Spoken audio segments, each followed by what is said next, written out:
येवला सटाणा कळवण राज्य उत्पादन शुल्क विभागाची कारवाई। येवला तालुक्यातील आडगाव रेपाळ येथे अवैध बनावट देशी दारूचा कारखाना उद्ध्वस्त।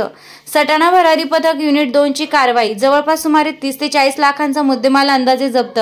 अधिक तपास दारूबंदी अधिकारी पथक करीत आहेत।